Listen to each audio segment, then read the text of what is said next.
My name is Elise. I'm part of the Hardware Meetup AKL crew. If you haven't been before, we have a crew of people and we put these on for hardware enthusiasts. We've got Emily. Who's Emily? Emily is another crew member. We've got David here, Emirates, Taryn. Taryn's got the photo taking job tonight, and Malcolm is over there helping out.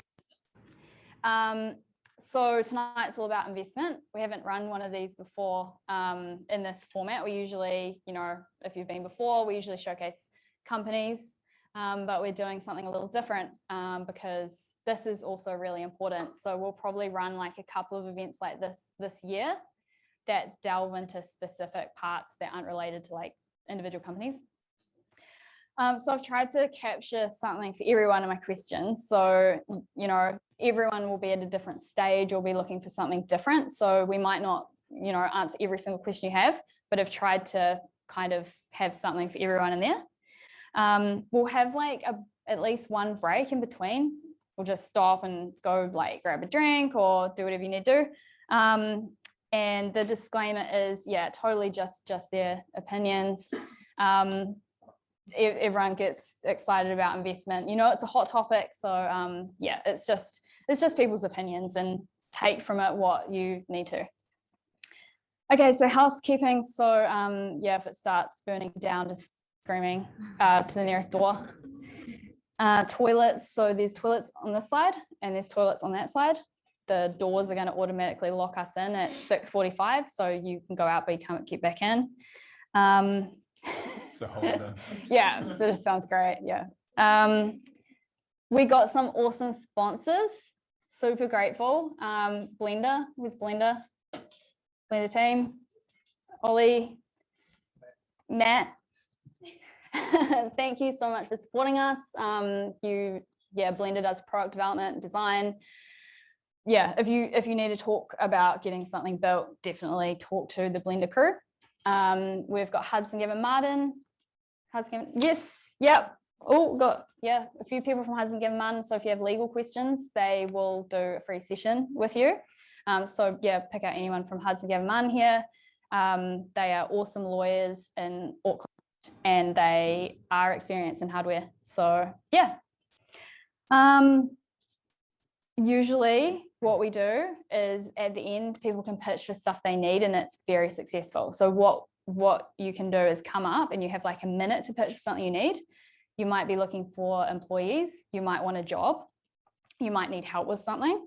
If you have something like that, I'll give you the opportunity to come up and you'll have 1 minute. Please take the opportunity, because there's so many people that are amazing in the audience.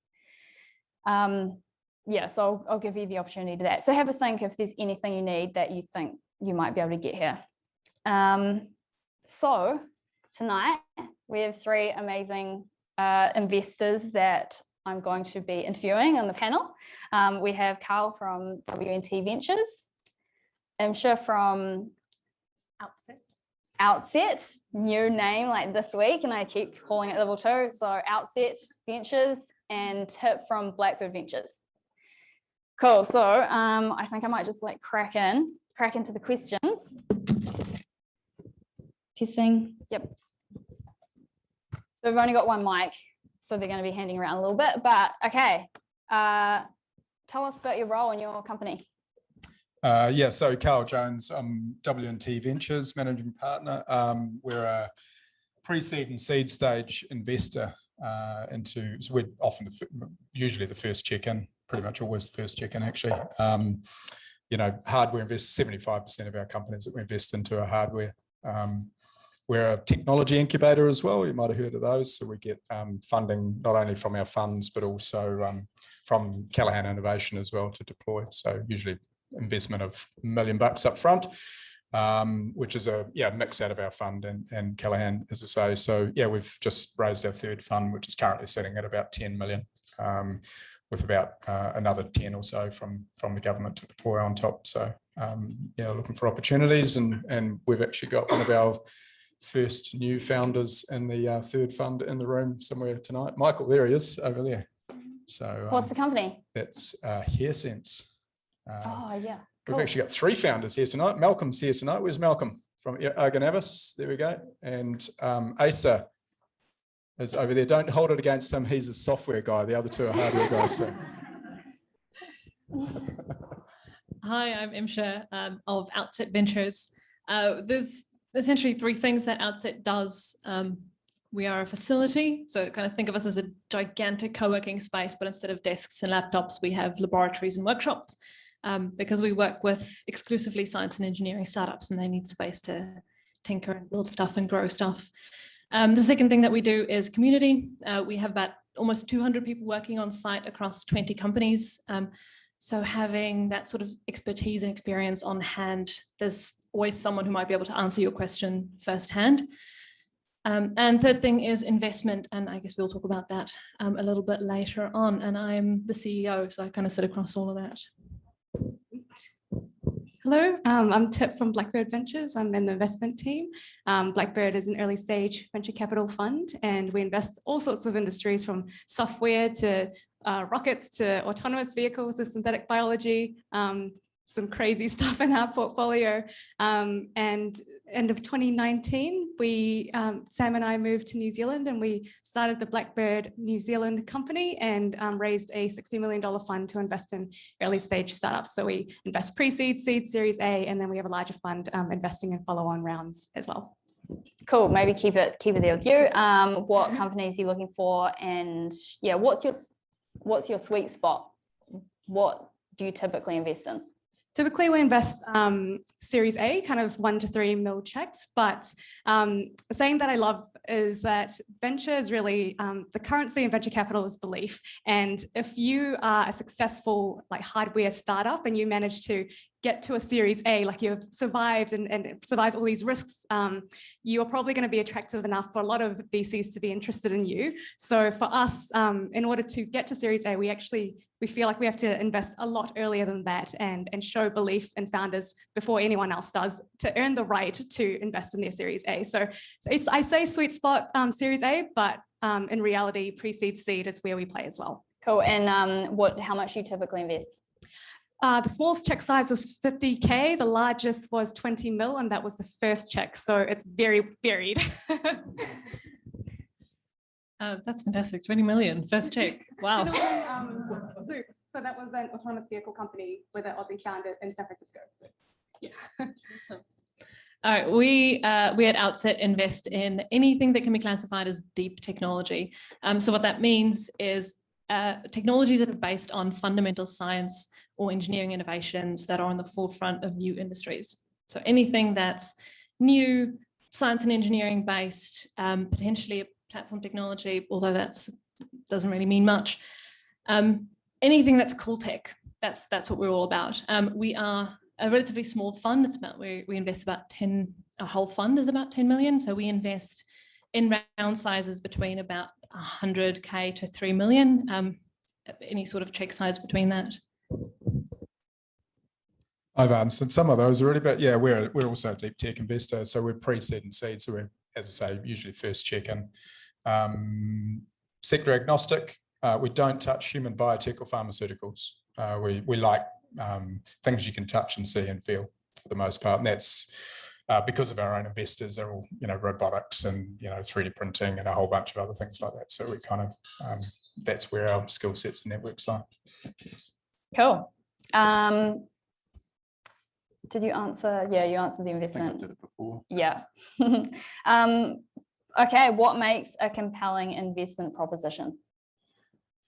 Oh, look, at the end of the day, they're all companies, right? I mean, if they're hardware or software, it doesn't quite matter, right? I mean, it's the same thing. It's, it's market, it's people, it's execution, it's, for us, it's really important for intellectual property, is super important, which means defensibility, competitiveness in a global landscape, all those things. Probably nothing particularly unique that you haven't heard a million times before, to be honest. But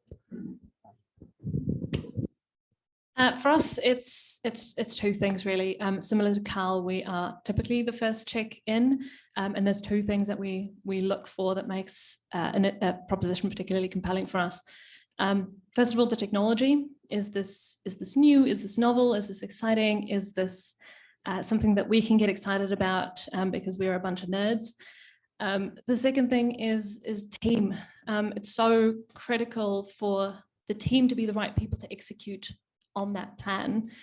Does the team have a particular skill set or a particular perspective that make them uniquely placed to execute on this plan? Those two things, really. Have an interesting view here, because we also invest in software, and I find that with hardware, the input is incremental, but the output is binary, and I'll get somewhere with this. But what I notice is when your input is incremental, you're in pre-seed, seed rounds, you're kind of moving from prototype to MVP to lab scale to post-lab scale, and you're kind of incrementally improving in each round. But your output is binary, where your outcome is either the rocket launch or it doesn't, or you get regulatory approval or you don't. So with that kind of incremental input and binary outcome, it's a lot riskier compared to software, where it's like you launch a product, you get traction kind of almost immediately. So there's a certain level of risk there that investors want to be compensated for. And so when we look at hardware, we want to see almost the biggest reward in that category. So it's almost like we're trying to find companies that are category defining, where it's the product and the system and the customers, it's so novel and it's so innovative globally, so that there is such high upside for us to be willing to take on that risk. So for us, we're looking for category defining deep tech hardware companies, obviously with great founders who have high clarity of thought, who can really articulate that, because it's going to be a big mission. You're going to have to be able to clearly articulate your way to your North Star. And also not just product mindset, but a customer mindset and a systems mindset. It's not just about building a product and here you go, market, go and buy it. It's about, how do I actually create latent demand? How do I actually bring all the stakeholders together? So all of that stuff, like Carl said, it's really important. Cool. I just want to add something to that, if that's all right. Something that is particularly compelling in the hardware space is hardware that's a bit of a Trojan horse for something else. It's often not just about the hardware product, it's about what it enables. So if you think about Nest was never just a thermostat. DJI never just built flying toys. Those were platforms for much larger things. So if we can see something like that, that's pretty compelling for us. Cool. So there's this perception that hardware companies have a tougher time raising money than software companies. What are your thoughts? Numerous. I think there's a couple of things that I think attract investors to software companies more than hardware companies, and I would question every single one of them. But the overall idea is that software is cheaper to get to market, it's quicker to get to profit, it's easier to pivot, and it's easier to scale. That all of that might be true in some contexts, but the payoff for hardware is so much bigger in our minds. So that's why we would much rather play in the hardware space than the software space. That being said, most hardware companies, startups out there are software-enabled hardware. So there's always a software component to it, but there has to be that hardware thing as well. Yeah. Why do you think hardware companies struggle to get investors to invest? I'm just going to take a step backwards for a moment, though, just sort of make a definition of hardware in my mind, because I think that's quite important. We take hardware pretty broadly, industrial hardware from a Mint Innovation and an Avatana through to consumer products, SoundSwitch in our portfolio, Foundry Lab and between there, things like that, so they're all quite different in their own right, so it's, just caution that kind of this hardware mentality. Are we talking a consumer product or an industrial? Even in the industrial side of things, Mint Innovation, which is, their plant builds are maybe $8 million US per plant, but Avatana is 350 million. The difficulty of both of those things and the capital intensity of both of those companies are quite different. And so when you're talking about hardware and what puts perhaps investors off or attracts investors, that's a particular aspect of that you got to think about in that context, right? You know, a Sound Switch, which was one of our early companies, which was a hardware and software company, which you know, married up lighting with you know, audio cues for Serato and things like that, right? You know, that's a consumer product, and that's a different approach, right? And there's different challenges, and so that attracts certain investors. Ultimately, it's a software company, right, with a piece of hardware that enables that bit of software that they've developed. Whereas Mint Innovation really has very little software involved in that. That is a plant that is, you know, attract and a phenomenal attraction of investors, right? I mean, oversubscribed every single round that we're involved in, and probably will continue to do so. So what attracted that? Look, I mean, that was the capital side of things. Where it puts people off is where there's that really capital intensive investment, which, as Imcha said, it can be quite a binary outcome. If it can't achieve the technical hurdles, you're done for, you know. And so there's sort of nuances within that whole range of things. I could go on for quite a while, so I won't. One example I point to is one of our portfolio companies called Val. So they do lab grown meats, and they curate like a library of different types of meats. Instead of just growing another chicken or pork, they're growing exotic meats and proteins to create a customized protein for each individual. And for them, it's really difficult because they have to be deep tech scientists, and they have to be a brand, and they have to sell to customers. And it's really, really hard to find a founder or founding team that can do all of that, like the full stack, from working in the labs to being able to create a brand that's attractive to customers, to sourcing celebrity chefs. So I think that's the hard part, maybe from an investor's point of view, to find companies that ticks all those boxes. And maybe for a founder, if you're a solo founder, especially in deep tech, it's super difficult to be able to do every single thing by yourself. So maybe that's kind of where it's hard to get started, even in deep tech and hardware. Cool. When might a founder start thinking about investment or taking on investment? I think I noticed that really, with founders are really serious about investing, they have already done quite a lot. So they come to investors not with a bunch of assumptions. Like I call it a promise deck, where they bring a deck and they're like, look at how big the market is. This is what we're going to do. If you give us money, this is what we're going to do. That's a promise deck. A pitch deck that I love seeing is, this is what we've learned. This is what we've tried. This is what's failed. And from these learnings, we're going to raise X amount of money to achieve X milestone. So they're very specific.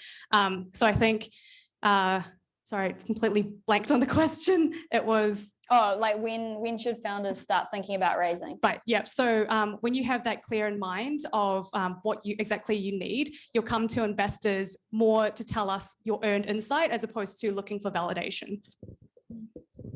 Yeah, that's really well articulated. Investors won't invest in an idea.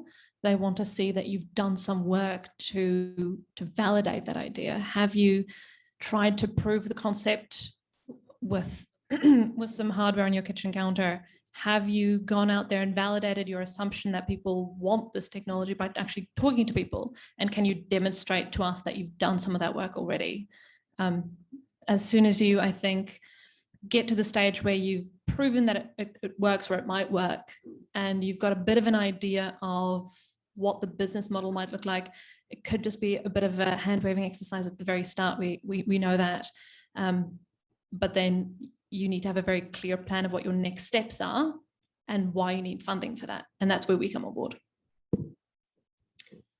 I think, you know, when you should look at considering investment, it's totally your own journey, right? Because, you know, if you can get away with bootstrapping it for as long as possible, then by all means do that. You know, that's an outstanding outcome. If you can take it really far and not get investors, wonderful, do that. On the flip side, of course, that the other part you have to think as you're going through that kind of thought process is, you know, what's everyone else in the world doing as well? Because there's probably likely you're not going to be the only one thinking of this and working on it. So it's a matter of scale, you know, what sort of scale your ambition is. what sort of pace you're trying to work at, what's the competitive landscape globally, and what sort of funding do you need to support to bring that to fruition. Now, if you think you can do that without investment capital for as long as possible, absolutely. But if you want to move faster, then absolutely, maybe investment is your opportunity as well. So, look, it's totally what suits you. I wouldn't, taking investors on puts a whole bunch of parameters around you that you don't always want. At times you're going to get told what you need to do.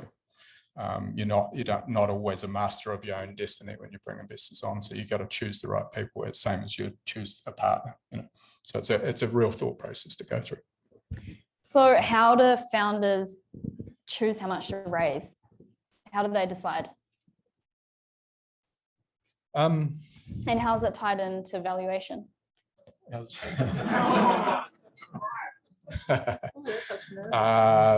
look, I mean, you've got to raise. I mean, it's a really challenging question, right? There's a stage for raising capital, and it's for the most part fairly well worked through. Now, you're not raising just for the sake of raising. You've got to raise to actually deliver on, execute on something that you're trying to execute on, right? You've got to understand what your use of capital is going to be and what that's going to get you to. What's your value inflection point at the next stage? Is it going to get you here? And that point that you're now, your prototype's ready and you can show it works. That means that you've gone from here to here. So the investment game is largely about risk mitigation, right? There's a whole bunch of risks. There's market risk, there's product risk, there's technical risk, there's team, there's regulatory, all those sorts of things. And so along the way, if you can start ticking those off with your capital, then all of those points mean that a new investor coming in and going, oh, there's less risk. And that less risk means higher valuation, effectively.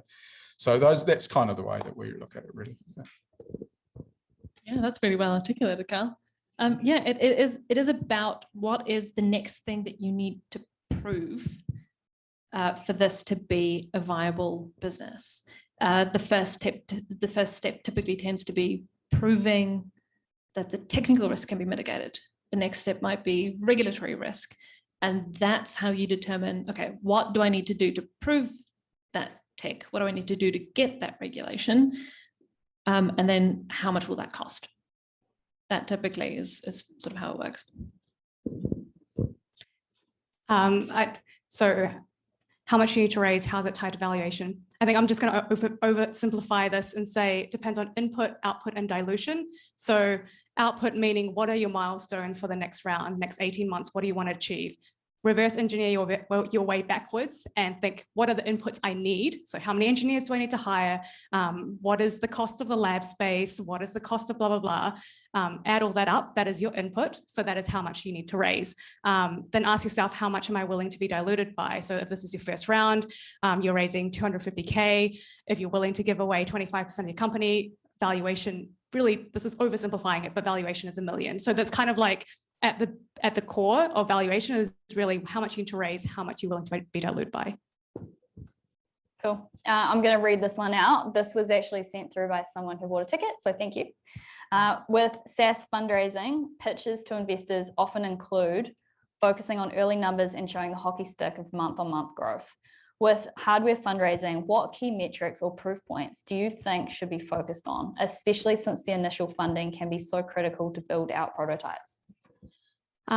Two things that I'll touch on. So first thing is showing that you are improving your unit economics. With hardware, it's a margins game. Your cost is a lot higher than most software companies. And so we need to understand the levers that you'll be pulling over the round to show that you can improve your unit economics with scale. So that's kind of a seed to Series A onwards type trajectory where we want to see that improving.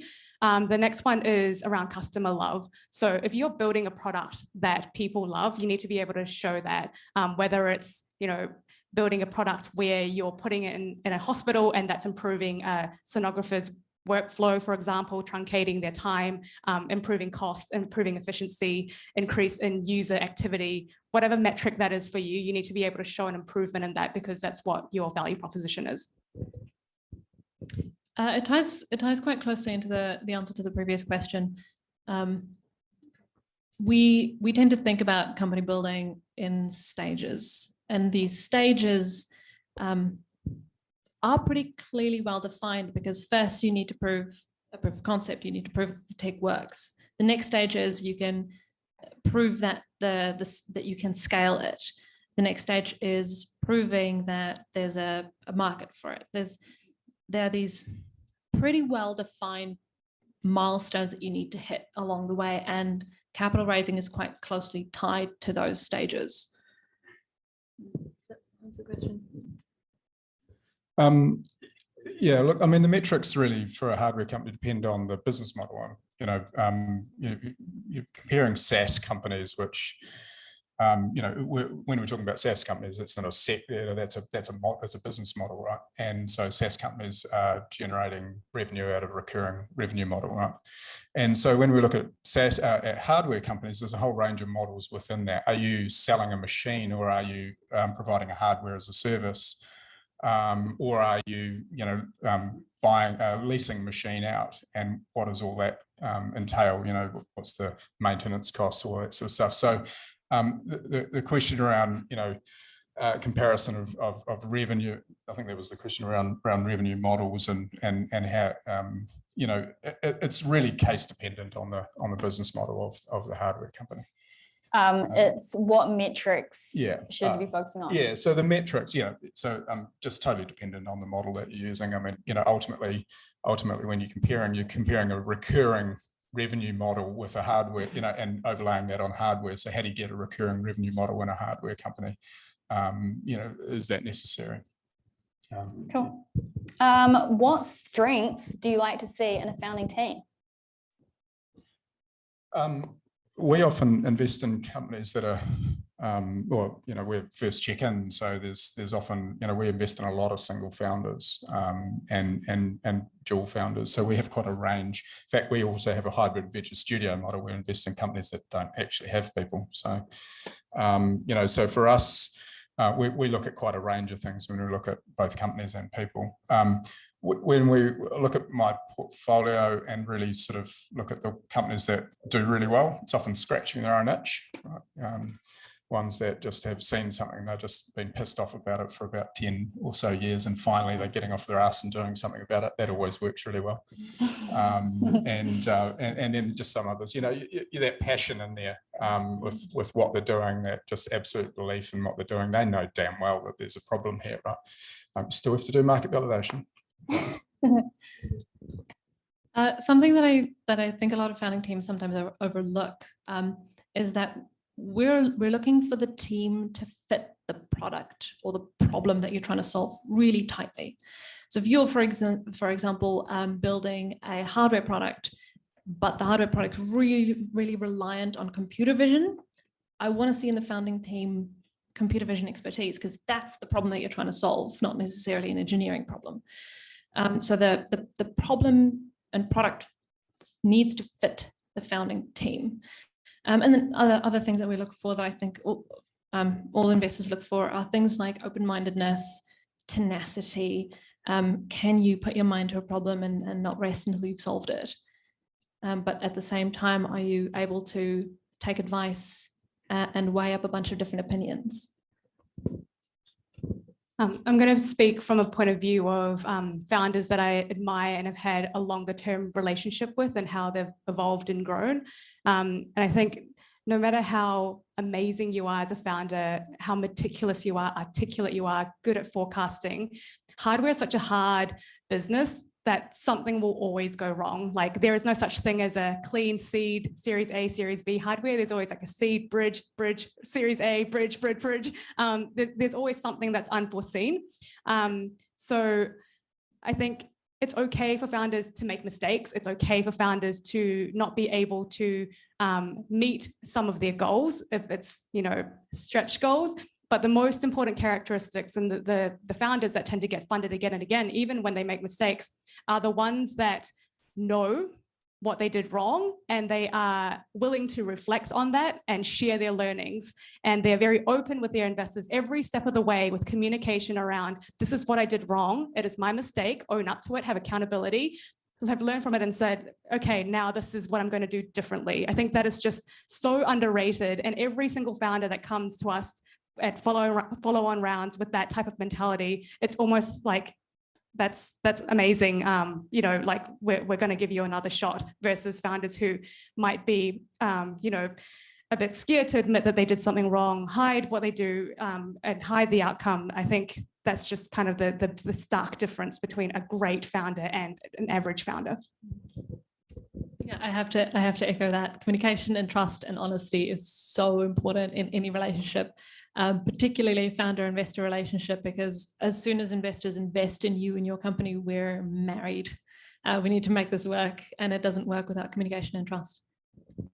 Awesome. So say someone wants to come to you with their proposition for investment.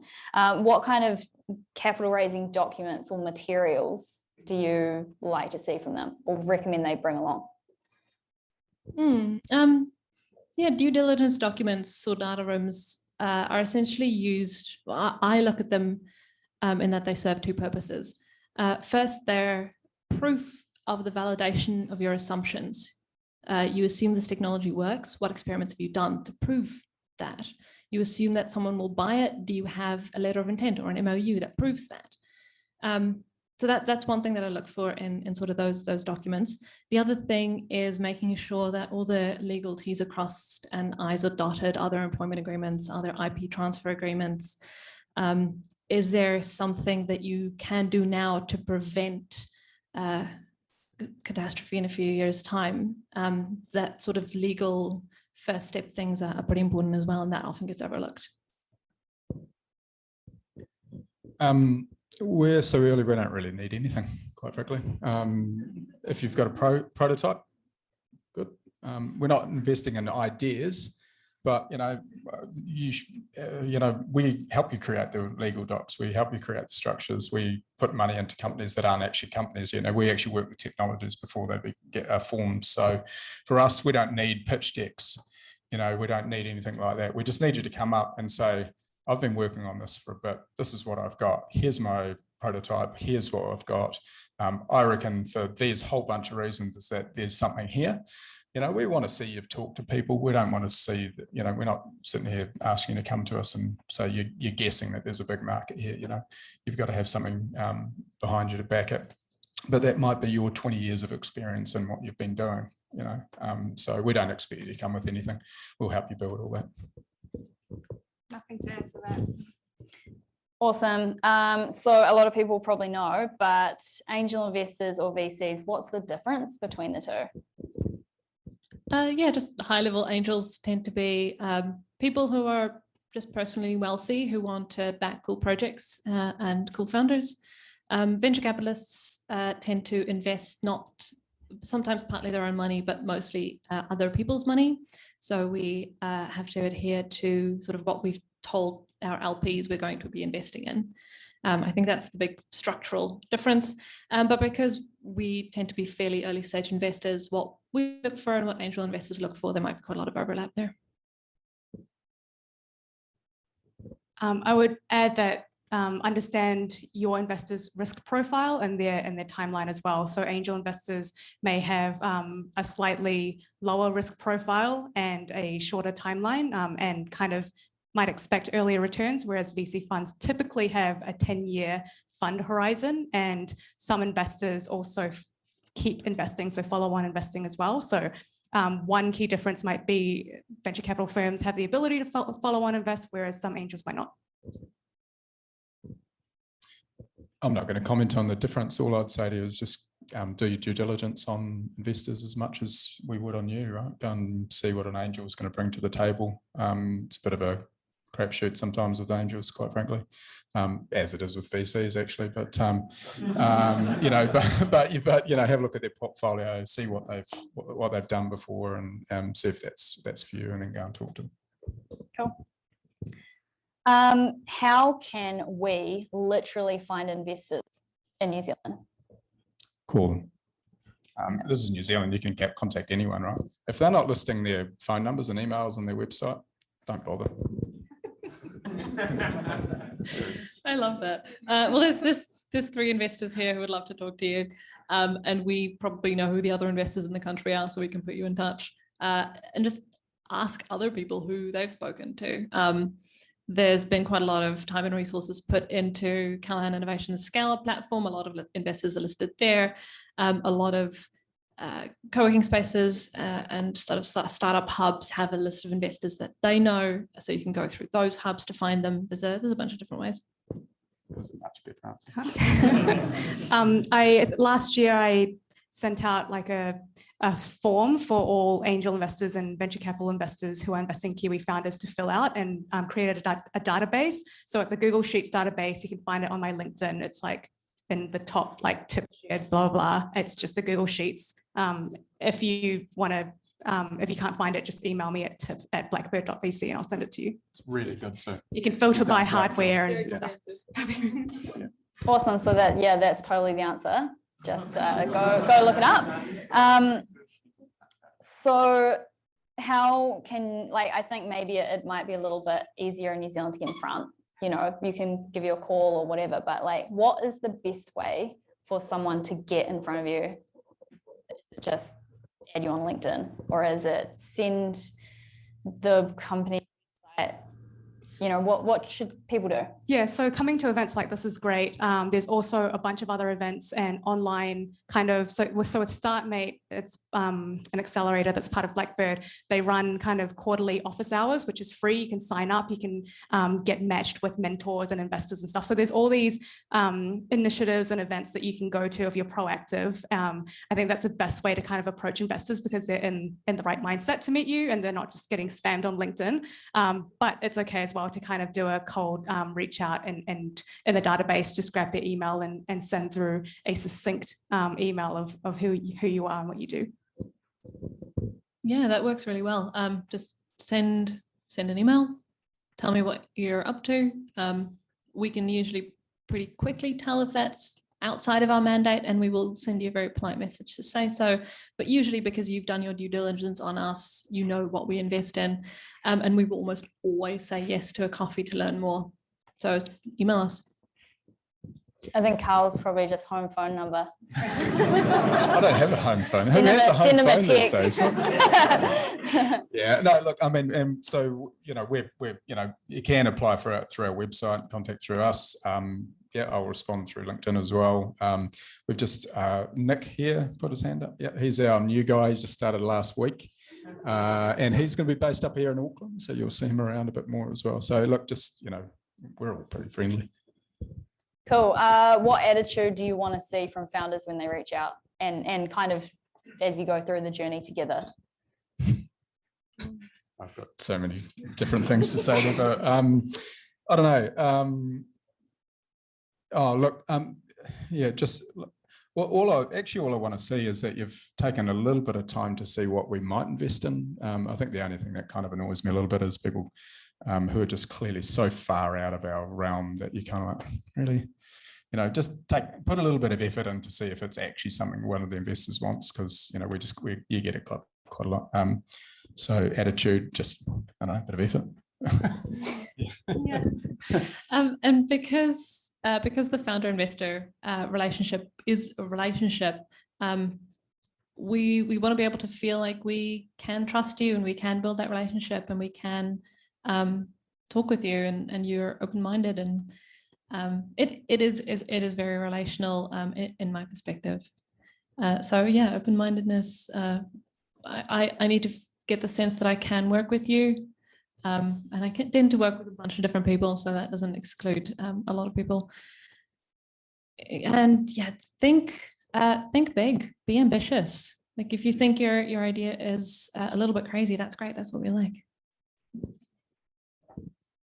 I think if it's our first meeting and I don't really know much about your background or what you do, some of the best meetings are the ones that I learn the most. So if you come with kind of a prepared mind of teaching me something new.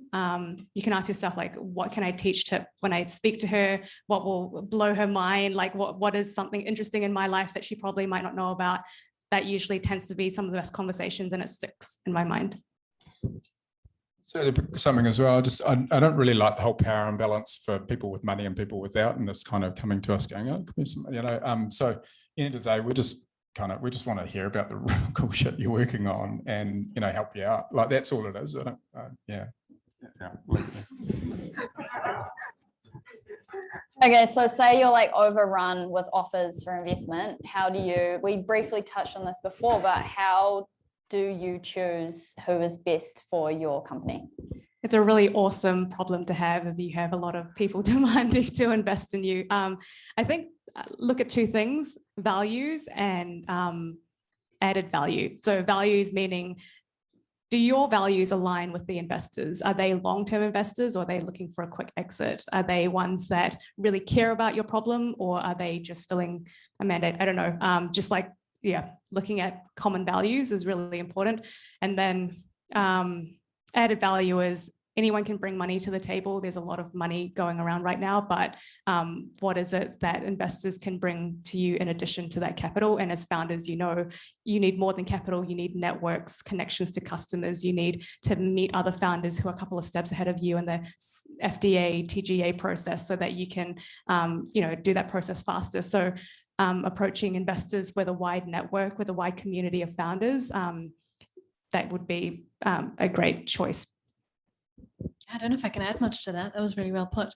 I think it's also in the early stages, it is a good idea, maybe not in your first round, but maybe your second and third, to if you've got a lot of interest from a bunch of different investors, see if you can get a little bit of money from all of them, because that puts you in touch with all of their networks, and it improves your chances for following capital, because you've got relationships that are a little bit broader than just one or two investors.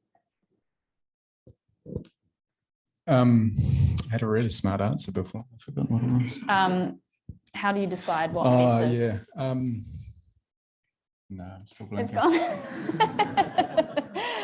gone. How should founders choose which investor they work with? Oh, that way. I think I've answered that one really. Just, do your diligence and who's going to work with you best. And likewise us, from our point of view, we look at 150 odd companies per year, right? And we only invest in 5, up to 5, sometimes only 3. So we're quite selective, and it's not always just about the company. It's about whether it's a fit for us, whether can we add value, can we do anything that's useful to the company. So it's a two-way fit, right?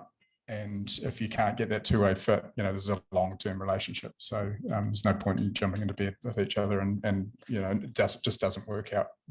We've all been through that before, and it's a horrible situation. So yeah, choose wisely. Cool. So how long does the investment process typically take, and how can founders speed it up? Our investment process takes 6 weeks to several months, depending on when you come in, what you need at the outset. Bear in mind, we're working with companies that are, need forming, which means that we got to help build everything like from the ground up, financial models. We've got to do quite an intensive market validation process at times. So we can sometimes take quite a long time. We're fortunate in the sense that we get a really early grant from Callaghan Innovation, 35 grand, which we can actually use to do all of that work. So which is pretty low fish hooks, if you will, for everyone involved. We can get you to a point where we're all sitting there going, yeah, we want to do something here, or actually, it's not for us. And at that part, you can part companies. So for us, there's can be a long process if it's needed. But if we find something that is ready to go and needs money quick, we can move real quick. Yeah, so it's just case of being. We launched our fund in September last year, and last week we made our 8th investment, so we moved pretty quickly. Yeah, it varies, but it typically does take just a few weeks to a couple of months for us, depending on the timing of our investment committee meetings. What does help and what does speed this process up is if we already know you, we already have a relationship with you, we've spoken to you a couple of times and have sort of seen the progress that you've made over the last little while, so that when it comes time for you to raise money, we already have done a lot of that relationship building already. So it's just a formality. I might just talk about Blackbird's investment process specifically. So when you meet with us first meeting, you can kind of already get a sense of whether we're excited or not. And usually we'll give you an answer, a quick no, or yes, let's bring you into partner pitch. And usually in the partner pitch, it's the entire investment team, so the partners and the principals as well. And that's usually an hour pitch. You do like a 20 or so minute presentation. If there's high engagement, lots of questions, that's a good sign. Unique thing is that afterwards, the whole team actually votes anonymously whether they are on a scale, a hell yes, a no, or a hell no after the pitch. And after that, we look through the results together. We have discussions around any kind of big major issues. And if there's usually a principal or partner who is a hell yes and are really pushing this, even if there is a hell no, we usually go forward with that, because usually the best investments are the one that's really contradictory.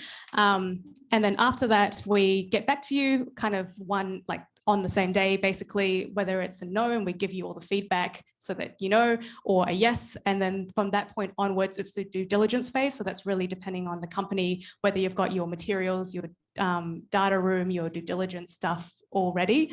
And then we generally ask to do customer or investor reference calls. So have that ready as well. Like, who are your top customers that you would want Blackbird to speak to?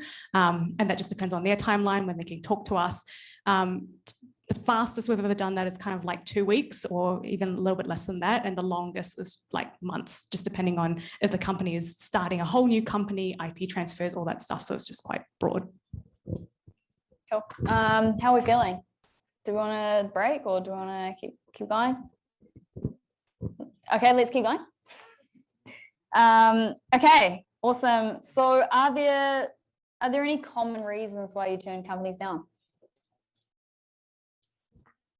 Or what are the biggest ones? Yeah, something that we see quite often is that people come to us just wanting funding for their hobby projects. And we can usually immediately tell if this is a hobby project or something that you're serious about building a company around.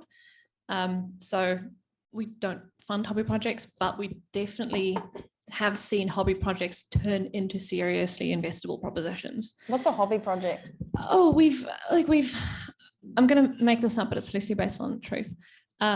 We've had someone come to pitch to us because this person loves cars and he wants to build a really, really fast car, and he's come to us for investment for that. And that's not really a business to invest in. Car.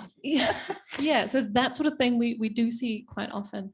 But with a little bit of work and a bit of open-mindedness, hobby projects can be turned into investable propositions, but that's quite a long journey. So if he wants to build like 10,000 in the same one. We look at technology. If there's like an underlying cool tech there that might be hidden in a hobby project, but we actually think it's got quite a bit of potential, then we'll work with it. I think the common theme that I say no to, a lot of Blackbirds say no to, is kind of level of ambition, and that takes in the form of, are you a copycat type product? Are you just doing it because someone else has done it and there's no real differentiation? So what I mentioned before is when we look for something in hardware, it generally has to be kind of category defining to kind of justify the risk that we have to take with hardware. So generally we say no to companies that we don't think fits that category. Yeah, look, we're primarily an IP investor, right? So if there's no defensibility in there, that's a really challenging thing for us to get our heads around. And, IP in the broader sense, patents is one thing and, relatively important for us, but it's also about how how comprehensive your IP strategy is, trade secrets, know-how, things like that. So if there's nothing that you can wrap a defence bill kind of process around, then that starts to become pretty challenging for us pretty quickly. So we're not in here for Uber for dog walking, right? Which is actually a really good business, but it's that difference of IP versus no IP. I think this next one might have been sent in. What are some big mistakes hardware companies make that impact valuation?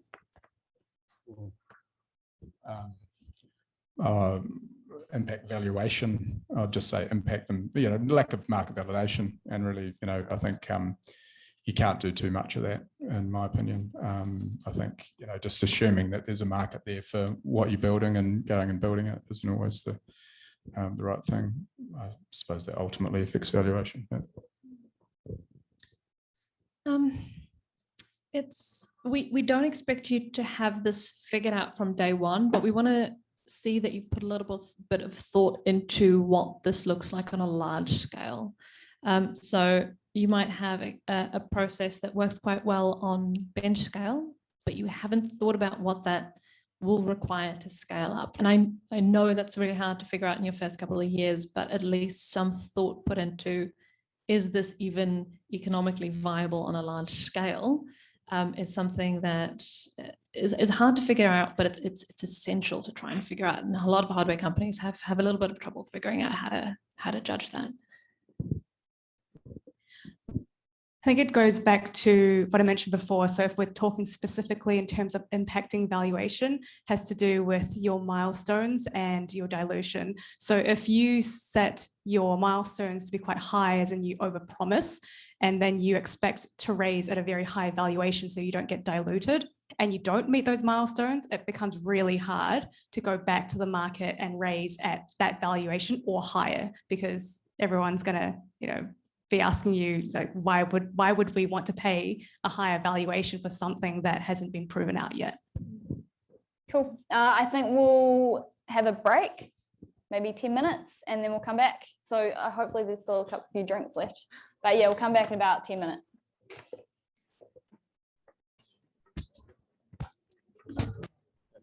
Founders seek advice on building their company. Everywhere these days, it's Google. That's pretty easy, eh? Just Google it. It's true. A lot of the basics are Googleable, but it's also super powerful to talk to people who've actually been there and done that. There's a reason why our investment committee is made up of people who have built great deep technology companies, is because they're the best ones to be able to give advice and make judgments on what the future holds. Our investment committee is myself, Robbie Paul from Icehouse Ventures, Peter Beck from Rocket Lab, Sean Simpson from LanzaTech, and Will Barker from Innovation. So at least 3 of those people have built 3 awesome companies. That's an insanely awesome committee. I think so. We actually launched a program, it's a free program open to anyone, called Giants, and that was off the back of getting a lot of founders who we can't all invest in, but we can help and plug them into the Blackbird community. So if you go to blackbird.vc/giants, it's a free program. You can sign up to a free office hours mentoring with some of our founders and our LPs as well. That's one resource. I actually did it. I did Giants. Oh, it was really good. Oh, cool. I now feel like my first answer was too flippant. So Ollie from Blender is one person that's really good. Vignesh down the back is a fantastic person for advice. Is Chris from Amplify still here? No. There's a whole bunch. Sean down the back there, he's been involved in companies for ages. There's so many people in this room that just have so much advice. Just go and talk to people. There's lots of people. And if you need something, please come up here and pitch when I ask people to come and pitch. But yeah, I guess reaching out on LinkedIn, like, do you have a little look on LinkedIn and see who might be interesting, or do you just come along to events similar to this, or do you like post on LinkedIn and ask for people to recommend people that could help if it's really specific? Is that what's that Facebook group, the New Zealand Tech Investor? Tech ecosystem. Tech ecosystem. That's actually really good. There's heaps of stuff on there. That's fantastic resource, I reckon. We try and post blogs all the time that sort of talk about, things that, founders we think will want to hear early on. If you've got any blogs or information that you want us to post, let us know. I think we'd probably all be happy to do that, because we're always wanting to provide information. Nick's got to write me a few blogs fairly shortly, so he's always looking for content to write. Cool. Do you see any unique struggles hardware founders have had after they've raised investment? Yeah, look, one of the hardest things I reckon, particularly for hardware investors, is that transition from building value in your product to building value in your business. It's a really hard transition to make, because you're really so keen to keep tinkering and improving your product and making it better and better before you release, right? But there's also, once you've got investment, you've also got a business to build. And that means you've got to build team around you. You've got to really take yourself away at times from the engineering side of things and the stuff you actually love, your happy place. That's a really hard thing to do, right? You got to go out and think about sales, because you are your sales channel to begin with. You can't hire people for that most of the time. Your market, your product, your channels, you got to think about so many other things. So it's a really difficult struggle for most founders that we see. Yeah, that's a good point. Building a technology and building a business are two different things, and those are skill sets that founding teams need to have. Post-investment also often comes a big hiring push, and finding good talent is hard, especially talent who understand the risks involved with startup life. So I would encourage everyone to consider working for startups, because startups are always wanting to hire great people. And working for a startup also means that you get to touch so many parts of the business. There's no better learning school than that.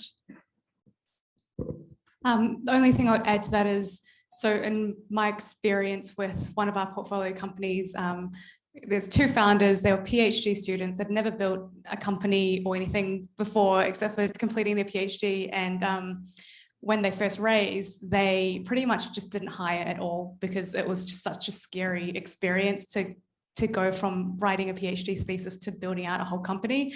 So they were actually just hoarding their cash after raising. They had like 10 years worth of runway at the current burn rate. They just did not want to spend. But they realized their weakness was in commercialization and sales, and they felt like they need to be the ones to do it. And they said, we just think that it would be a cop out if we were to hire someone else to do this, because this is the CEO's job. They were co-CEOs. But the advice I gave them was, it is absolutely not a cop out to learn how to delegate what you don't know how to do and hire for people who can do it much better than you. So I think that was kind of a big learning curve for them, to learn how to hire, learn how to structure the roles, learn how to delegate, similar to what MJ and Carl's saying. Cool. The next one's a little bit different. It is a question that was sent in. Open source hardware. Have you seen any successful open source hardware business models, or do you think that founders could get funding for open source? Correct me if I'm wrong, but I think Tesla is open source. Like their whole kind of vehicle or whatever is open source, I think, but their software is trade secret. Is it? Not the hardware. Oh, just the battery technology. Okay.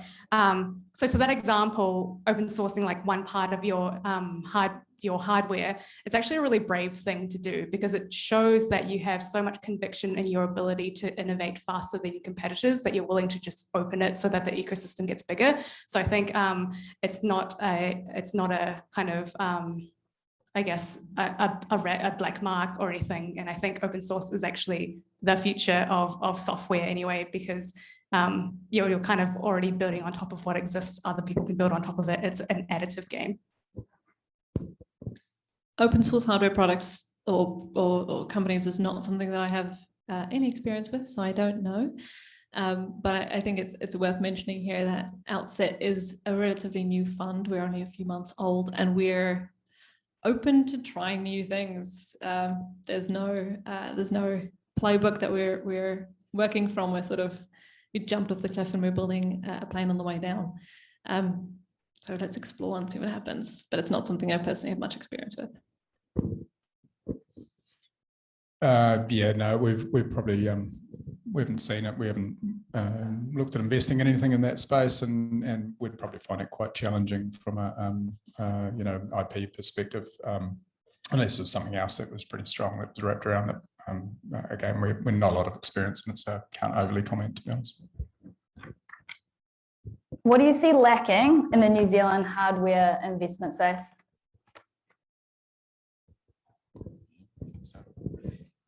I think there was a really great blog post written a few weeks ago about the Canadian angel investing ecosystem and how it's matured over the last 5 or 10 years. And the biggest difference was the fact that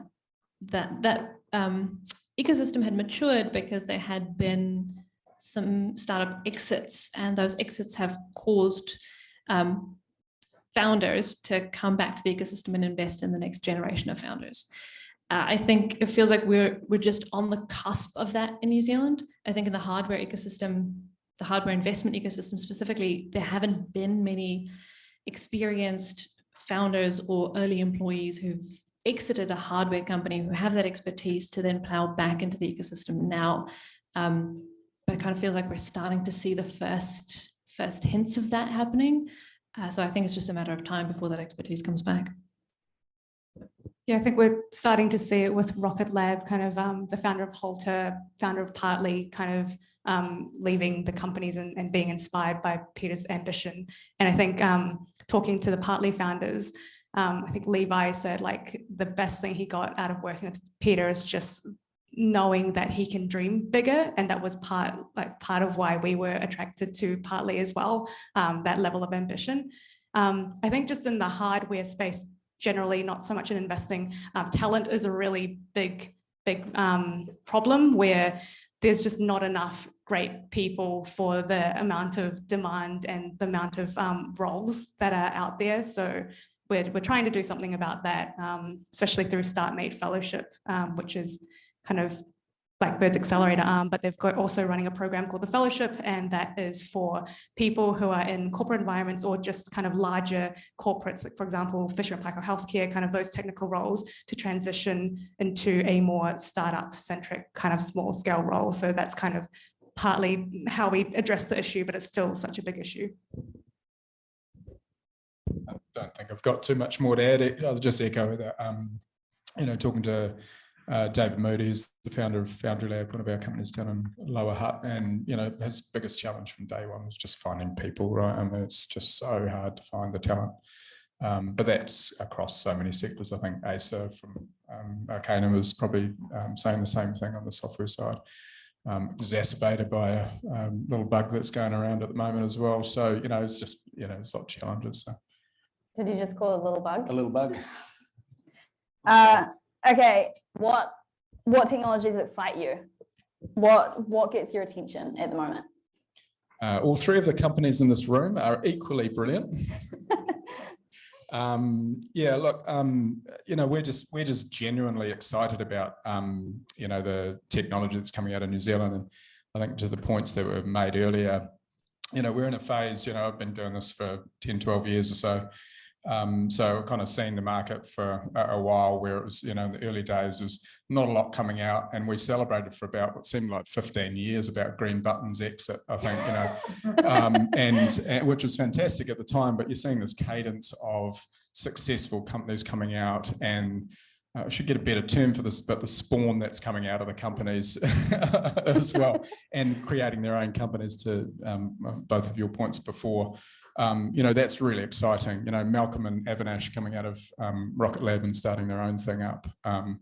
You know, and there's a fair few of, I mean, Wolf out of probably a bunch of companies actually, you know, all that stuff. It's really sort of, you know, that cadence is really ramping up. That's super exciting. We do really well at, well, I think we do really well at hardware actually, but, you know, in that broader sense, there's some brilliant companies, and the whole New Zealand ecosystem is really exciting me at the moment. So the question was, what technologies are exciting us at the moment? Yeah, what technologies are exciting you at the moment? Lots of what we're looking at the moment is pretty exciting, but I think that there's two sort of sweethearts in my mind. I'm really interested in anything to do with clean technology, which is broad. That's everything from energy storage to methane mitigation. Anything clean tech related makes me super excited. And the other thing is space tech. Space tech makes me really excited. I love that. Yeah, I'll leave it there. But there's so many other technologies that I can also get pretty nerdy about. I'm going to go really specific here. I am particularly excited about Bitcoin's layer 2 Lightning Network. And I can't find any Australian, New Zealand founders building on top of that. But if you know any, I would love to meet them. I'm so excited that I even started a TikTok account about this. And I've been posting videos explaining about Bitcoin's protocol. So. Do you dance to it? I'm not a dancer. So do you just like talk in the video or like? You have to check it out at @tip_nz. Oh, okay. Yeah. Cool. What is a company that has really interested you? One company. One company that I wish we could have invested in. Yeah, they're hardware mostly. I really love what Rocos is doing. I think they're really, really cool because I kind of think of them and what as, do they do? Rocos is building software that manages fleets of robots. So again, sort of software-enabled hardware, vice versa. But the way I think about them and what makes me really excited about them is that robotics and automation is the gold rush that's coming. Rocos is selling the picks and shovels. And I think that's a really interesting way of looking at what they do. I think how are you going to choose out of the three? I've plugged these two. Well, he's software, so I don't have to bother. But Malcolm and I've plugged these two enough, I think. Foundry Lab is one of the most exciting companies in our portfolio at the moment as well, alongside everyone else. So they're lower hub based, building digital metal casting. So they melt metal in microwaves, which in itself is pretty cool. So they can produce production quality metal parts within 4 hours. The mold they create can be reused 20 times at least. And the amount of interest that he is receiving from global companies. There's Tip. Yeah. The amount of interest that he's receiving is just absolutely phenomenal. It's just exciting me on a daily basis, basically. So. I just posted that video, the 122K view last night. I did not know it was going to explode. Wow. And I was not going to look at my phone, and then you pulled it up. So now I have to look at it. But let's get that off there. I think the space that I think about a lot, and we're kind of just venturing into this, is in synthetic biology. And one of our portfolio companies that I found very interesting, and I still just think about it in the back of my mind, is CC Labs. And what they do is, instead of trying to make computer chips more like brains, they are trying to program brains to be more like computer chips. So their theory is that like computer chips are so kind of stale and 2D, and you can only go in the paths of the wires, whereas your brain, your neural network just computes so much faster. So they're testing with, instead of, if you think of AWS with racks and racks of hard drives, it's actually racks and racks of mice brains, and they're teaching it to store memory and data and process data. And they hit a milestone where they taught the brains to play Pong. It's pretty incredible. And it's one of those companies that you just are so like mind blown by, in terms that is what I mean by category defining. It's like, it's mind blowing. It's incredible. Awesome. The last question from me before we go to audience questions. So how can we get in touch? Obviously, we'll hand out Carl's home number. You two probably just, yeah. How do we get in touch with you? Yeah, so Apart from being here and chatting with you after. yeah, I mean, it's really as simple as just coming to have a chat with us afterwards. But if you email hello@outset.ventures, it sounds kind of generic, but that comes straight to me and my investment principal, Angus. Just email us. I really want to meet every single person in this room. I was mentioning to Elise that I want to meet everyone in this room and want to make this night worth it. To meet every single person. So if I don't get to meet you, please just reach out to tip@blackbird.vc, and I'm going to ask you for the guest list as well, just because I want to get to know everyone who's here if I don't get to meet you tonight. They're we'll probably after this meet in battle for most connections. Also just one more thing.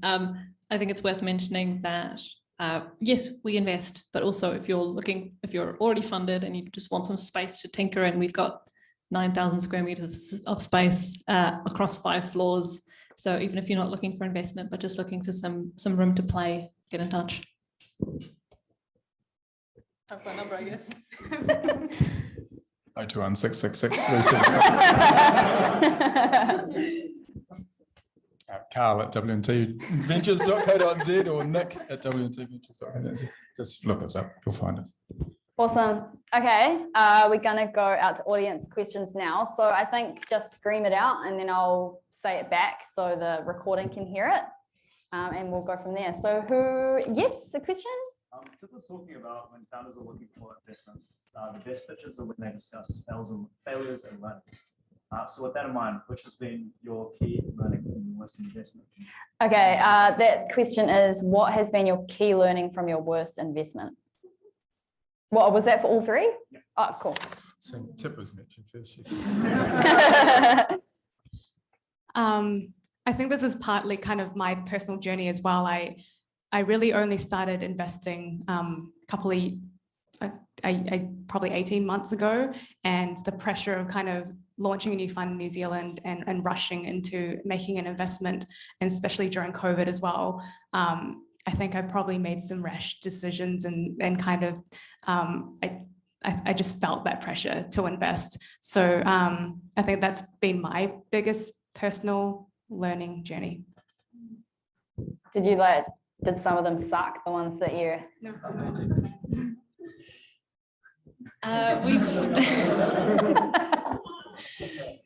We've made 8 investments in the last 6 months, and they've all been great. But I have seen at Outset companies that are located with us. The thing that causes companies to fail in the early stages most often is not because the tech doesn't work or they can't find product market fit. It's because of founder breakups. When you start a company with someone, make sure it's someone that you can communicate with pretty openly and honestly, because that's what's going to tank a company much more likely than anything else. So one of my first investments back in 1999, I think it was a small investment in a wind turbine company, and turned out shortly after that the guy who was raising the capital was flying people down in helicopters to see the flight over the wind turbine and back. And you could imagine someone that's spending money on helicopters to fly investors over a product is probably not spending the money particularly well. So that didn't end up very well. So the learnings out of that, I don't know, take what you will out of that. He also got done for fraud many years later. For selling his own shares instead of the company's shares. Anyway, the other side of things is whenever we've had bad investments, it's typically that I always harp on about this, is just the validation hasn't been done right. You haven't talked to customers. You haven't actually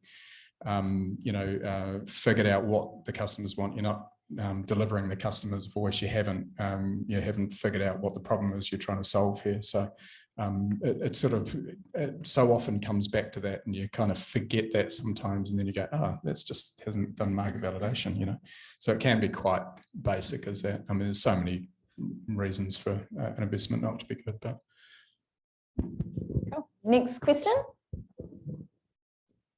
Sab, yep. How important is the social return on investment in investment decisions? How important is the social return on investment in the investment decisions you make? Yeah, people forget about that a lot, right? Especially as financial investors, you can quite easily look over it if you're not careful. You know, it's really important. I mean, there's so many aspects to that, right? You know, I mean, you know, we try and get to the heart of what the, well, I hope we do. I might get contradicted in the room here, but we try and get to the heart of what, you know, what's the founder's ambition? What are you trying to achieve out of this? And, you know, how you're trying to, you know, go on your own journey, and you know, where are you going with this whole thing? And then on the flip side is that how does this create value in you know, society and things like that? You know, it is really important aspects of building these companies. You know, we have policies in place to really think through some of that sort of stuff at the outset. You know, it's not just, is this a good investment? It is also, you know, what aspects does this bring to society and change? And, you know, are we advancing things, or are we just going backwards? So, but they're quite harder. They're much harder for some weird reason. Shouldn't be. This is something that I've given a lot of thought to. I believe that a lot of the social and environmental problems that we're currently facing is caused by the capitalist system in which we work. And here I am being a venture capitalist at the pointy end of this, which, yes, I have done a lot of internal work on.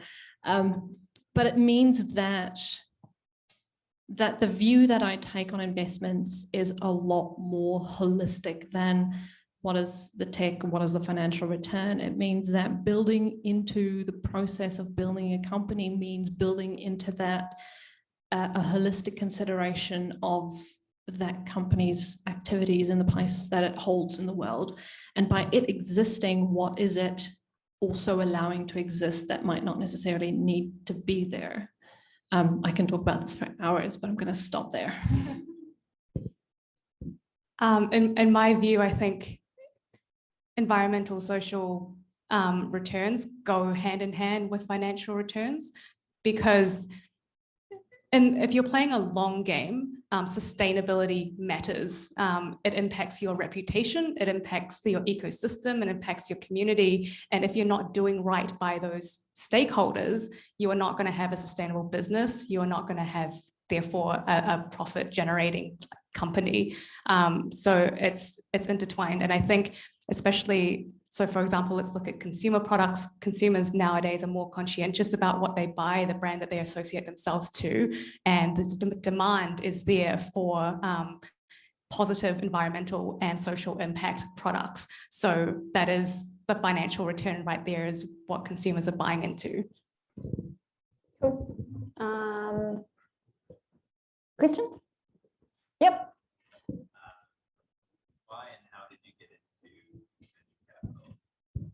Why and how did you get into venture capital investing? Accidentally.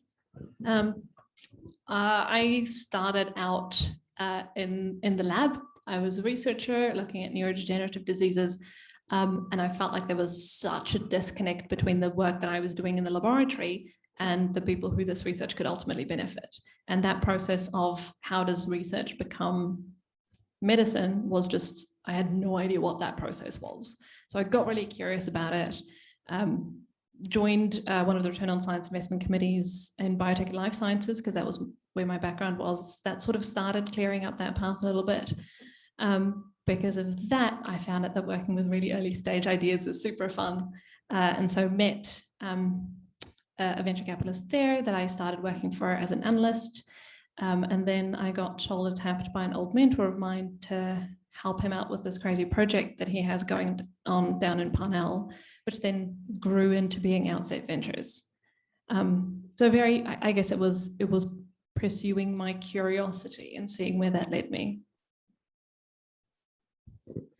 Weirdly, my wind turbine experience didn't actually put me off. So the guy, I was a share broker at the time, and there was a guy in the offices next to us who was promoting these wind turbines. We also invested into a new battery, and amazingly enough, an HIV cure. So I lost my money in all of those ones. And then, carried on that investment journey and things like that. And somewhere along the way, I realized that, what I was doing was not really actually adding much to the world, just shifting money from one place to another and things like that. So I went and I spent some time in private equity and attempting and failing quite miserably at building my own companies. So, got involved on a hands-on basis with several companies in a variety of industries, and really just wanted to get into this industry. So use my sort of experience and knowledge and helping founders and people like yourselves to really bring your visions to light. And so really fortunate to be able to got asked by the founders of WNT to come and set it up for them, and so I'm based in Tauranga, but I was up here for a while. But so yeah, just a really fortunate journey that was quite targeted, quite frankly. Yeah. Really need to have a shorter answer for this, because I tend to kind of dive into my life story. But TLDR it's always kind of been driven by just curiosity and purpose. So when I was younger, my dad got into politics, and it was just so hard to change anything from being in politics. I saw a lot of kind of social stratification in Thailand. I grew up in Thailand, and it was just so bad, poor, rich, and it was just horrible. And then coming to New Zealand, there was a level of equality here, which I really admired. And so I looked around, and GFC happened when I was in high school. I just thought, what makes the world work? It's how does the world work? Why does GFC happen? If we can't change politics, what do we change? So I kind of went on to study economics and finance, and then went to work at New Zealand Super Fund, which is New Zealand Sovereign Wealth Fund. That was kind of my first foray into investing. I was investing in the New Zealand equities team, transitioning from investing in a passive NZX 50 portfolio to a highly active, highly concentrated 10 stocks, kind of like Warren Buffett style, pick 10 stocks that you want to hold for the next 10 years. That really gave me a taste into what it was like to invest. But I think I was 23, 24 at the time. I didn't know what I didn't know. And every time I sat opposite to the CEO, I think I was just asking the dumbest question, what is your depreciation rate for my financial model? And I just didn't understand how businesses worked. So I decided to leave and actually joined a startup that automated my role in equities research, and taught myself how to code, spoke to customers, flew to New York, did partnerships with Google, fundraised, just did all of that, which was a mind-blowing experience, and realized that I loved startups, have so much respect for people who are building everything from scratch, a small team. It's so difficult, but you have so much fun. And I think that was just kind of where I felt wow, technology can change the world. Working in a small team of really ambitious people can change the world. But I felt I wanted to do more than just being at this one startup. And that's when Blackbird came along, the role opened, and they were looking for someone with kind of an equities research background and startup background. And that was me perfectly. So put my hand up for that role, and it's just been an insane ride. But for me, it's not just about venture capital. It's what is the tool that I can use, that I can learn from, and find that bigger purpose. There's always something kind of in the back of my mind. Yeah, that's TLDR. Cool. Questions? Yes. Do you look for angel investors, and what sort of minimum investment are they expected to put in? And also, how do you justify that their expenditure will be? I mean, you can't really, but any detail from that. Okay, so how do you find investors? How much they typically put in? And I mean, are there docs that you put together to prove that their investment might have a return? Oh yeah, do you have to prove that if they put in money that they'll get a return? So are you talking so if an angel investor puts money into your company? Yes, I mean, are you looking for investors? Yeah, how do you find investors for your... for our funds? Yeah. Okay. Same as founders. We just, every 3 years we have to raise a new fund, right? So I'm in the midst of raising at the moment. So I'm fortunate I've got a core group of cornerstone investors which put kind of, I don't know, maybe 30-40% of each of my funds there, every single fund, right? But you only get that if you can provide them returns. And then it's just grind and hard graft and, you know, professional begging, right? That's what it is, right? That's what we all do. Huh? So, you know, it's a long journey. You know, I've been raising for probably, COVID messed things up a bit, probably about 9 months. And then, you know, you're also looking for those long-term kind of committed investors who will keep putting money in every few years. So do you have to guarantee returns? No, I mean, you can't guarantee returns, you know, but, you know, we're fortunate in our first fund, we're net of all fees, we're sitting at about 22% per annum. We've returned money to investors, which is actually quite unusual for VC funds. And so we've got track record, which means that we get more people coming in seeing that, and they'll, you know, it makes it a little bit easier as you get along. Your second fund is the hardest, your third fund's the hardest to raise. Your first fund, you can get away with. Second fund, you haven't stuffed your first fund up. And the third fund, you have to have proven that you can actually do it by then. So it's actually gets harder a little bit. So when they when a gift basket turns up, do they know Carl's raising for the next fund? Yeah, they get t-shirts. Yes, I was very excited when Elise invited me to be on this panel, because it meant that I got to learn from investors who are way more experienced than I am. This is my first time fundraising a fund. It's hard if you've never done it before. There's a steep learning curve. We were quite lucky in that we have investors who believe the same things that we believe. We believe in long-term investments. We believe in fundamental science and engineering, and our investors believe in that too. So it was finding investors that share your values is super important, both from our perspective in raising a fund, but also from the founder's perspective and having investors that share your values. For our fund, which is 10 mil, we had a few investors put in $1 million each. And then we had a few that was around the half or $250,000 mark. And I think the smallest check that we accepted was about 100. So we were quite fortunate. It might be interesting to share the story of how Blackbird, the whole fund, got started. And this was before my time, but it was back in 2012 in Australia. And the founders of Blackbird went fundraising, and it was so difficult. It took 2 years, over 500 meetings, and they had 97 investors in our fund. And that was because back in 2012, Australia, New Zealand venture capital wasn't really a big thing, but there were a lot of great tech founders that had already come out, like Atlassian, Aconex, Campaign Monitor, but the institutional investors were they didn't have an appetite for venture capital. But the awesome thing it led to was we actually fundraised from successful tech founders in Australia and New Zealand who've been there, who've done that, and know that this market exists.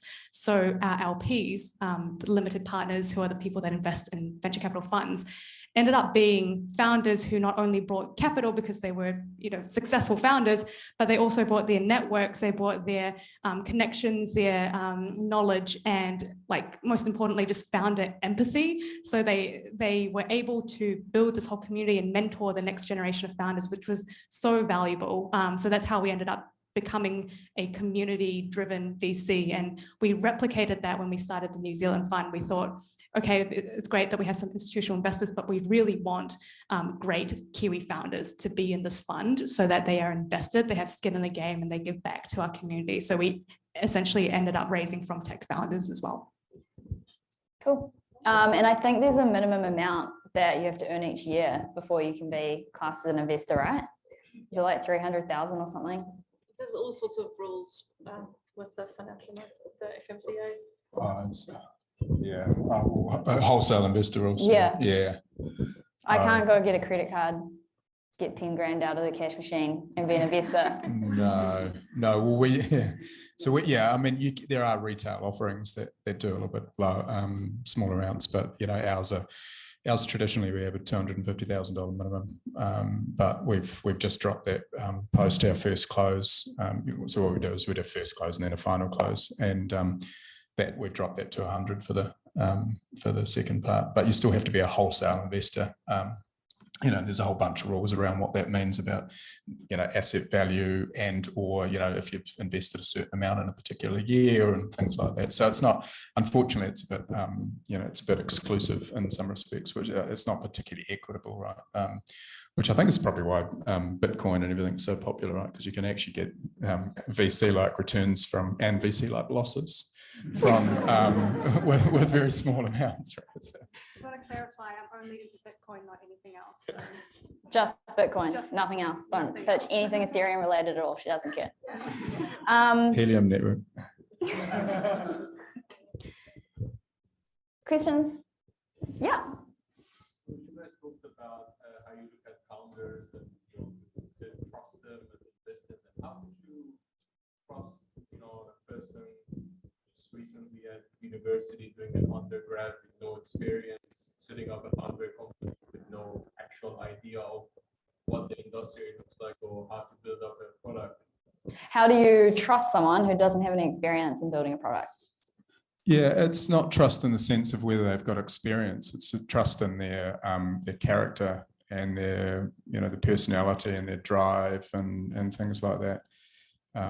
So you can get a sense of that. You've got to build a relationship with the person, right? It's just all about relationships. And so if you can't see that there's inherently some morals sitting there underlying what they're doing, and they're really passionate, then that's where that trust gets built, right? It's not about whether they're 50 with 50 years of experience or 20 with nothing. That doesn't really matter too much.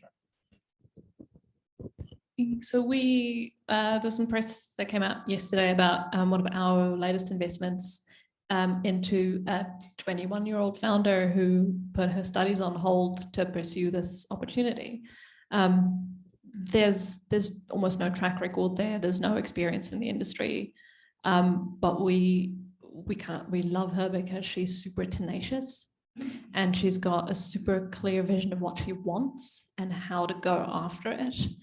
And a really open mind about she'll figure the rest out as she goes.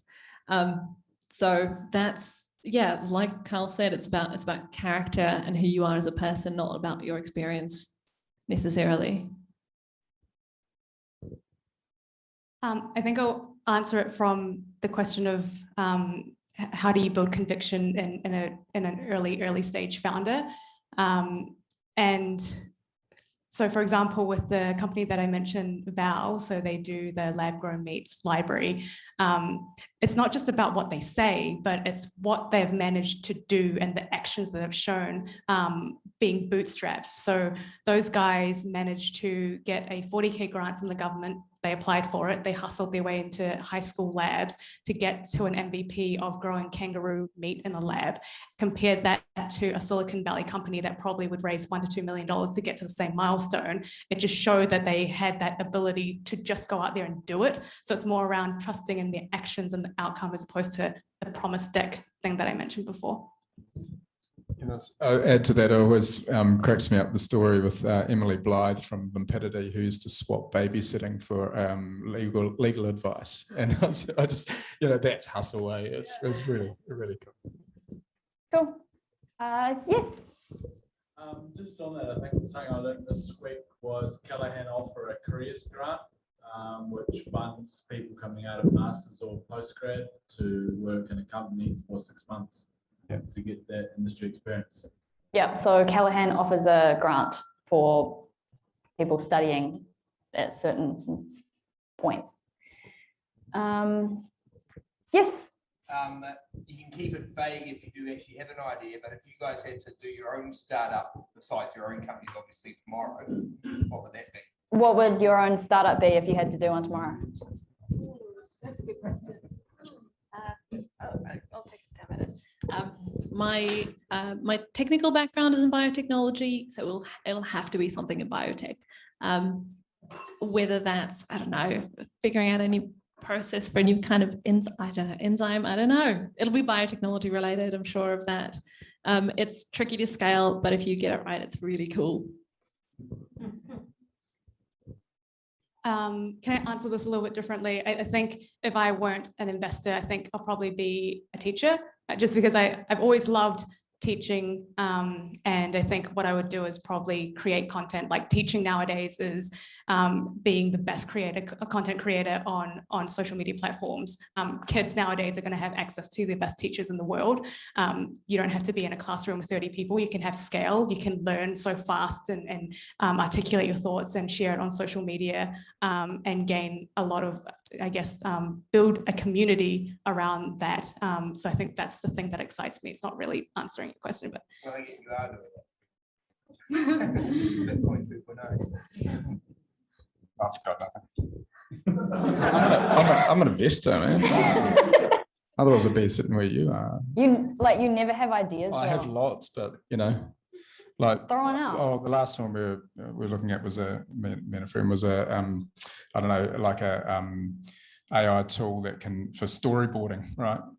So if you can turn your speech into a storyboard. I think I was talking to you about this, Asa, about how we could reverse that. I don't know. There's lots of things, lots of dumb ideas I work on, but another. Cool. Maybe like 1 or 2 more questions. Yep. Have you had any issues, or what's it like if a startup comes forward and they already have foreign investment? Is there any issues or competition with that? What happens if a startup comes forward and they already have foreign investment? Have foreign investment, did you say? The foreign part of that's not necessarily an issue per se. Depends on the quantum. For us, we struggle with investing when someone else is already in there just because of our mandate and what we do. So usually if there's friends and family, then we're fine with that. When there's a professional investor in there already, it becomes a little bit more difficult for us. That goes to the heart of the stage that we're investing at, rather than whether there's an investor in there per se. But if there's a foreign, for us, we only invest into New Zealand companies as well. So it's got to be a New Zealand only investment. Yeah, the foreign part of that doesn't really matter to us. The thing that makes things difficult is for us to come in to a company who have already sold down quite a lot of their company, but hasn't necessarily had the value rise to match that, and then therefore dilute the founders too much for the stage of the company. That's problematic for us. So if you're raising your second round and you've already got some investors in there, that's fine with us. Just make sure that you hold on to as much founder equity as you possibly can. Yeah, no issues with foreign investors, but just to add on to that, so typically what we'd love to see, especially kind of pre-Series A round, is founders holding the majority of equity, just because it gets larger rounds, it gets more dilutive over time. So kind of pre-Series A, 1 to 2 mil kind of rounds, we want to see founders with the majority. Cool. Yeah. From that, do you often see companies that would normally be investable if the dilution had been fucked up in the first round? Okay. Do you? You've got to say all of it. Do you see companies that? Sorry, I forgot. Next.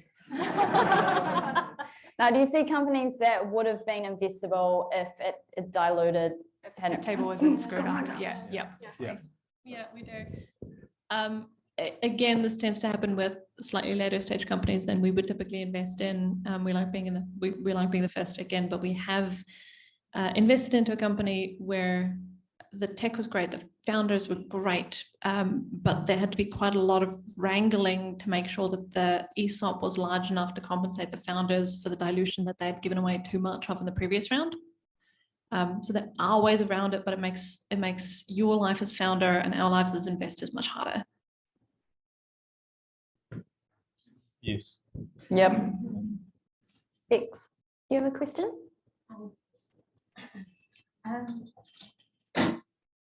Shoes of Pro was a company listed by Virtual Ventures in Australia, and they were a successful company, took on extra investment to hit mass market. But when they tried to hit mass market, they found that they couldn't quite get there, and the company had to fold. And I read Jodie Fox's book where she kind of justified what happened. And I just wonder, is it a risk for companies that are already successful to take on more venture capital? Is there pressure in your opinion for companies strive for mass market when they maybe ordinarily wouldn't want to go that extra mile? And then is it possible to wind it back if you find they can't hit mass market? This is a question about So shoes of prey. shoes of prey. I think it's every journey is different, and for them there were just so many, I guess, like roadblocks to them scaling, especially customization in women's footwear. A lot of people, they did the market research. A lot of people said, yes, I want this. But the problem with market research is that sometimes customers don't know what they want. And really the problem was that they weren't able to just observe and see what people were doing. And what people were actually doing was they're buying shoes off Instagram that celebrities were wearing. So the demand really wasn't quite there. And to your point around, is there an issue that venture capital they feel the need to keep raising to grow? I think they knew that it wasn't about raising, it was other issues. And so the decision to kind of fold the company didn't really have anything to do with their ability to raise or not. It was just kind of the market wasn't as big or there as they had expected. Timing for that is critical, right? So customization, that sort of thing, of product is still in its infancy. We're starting to see much more segmentation, like people value trends and all that sort of stuff. But at the moment, it's a really nice idea, but timing isn't there yet. So it's a really good model, but it's just probably like 5 or 6 years too soon.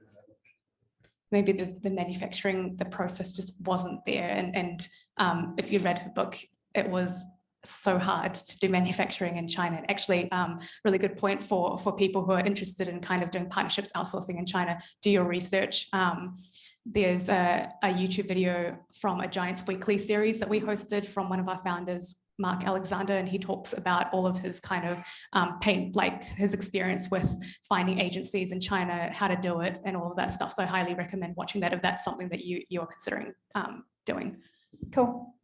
One of the hardest parts I find in venture capital on our side is making that next investment decision as well. So every investment we make, be it a follow on, that's a totally new investment decision, right?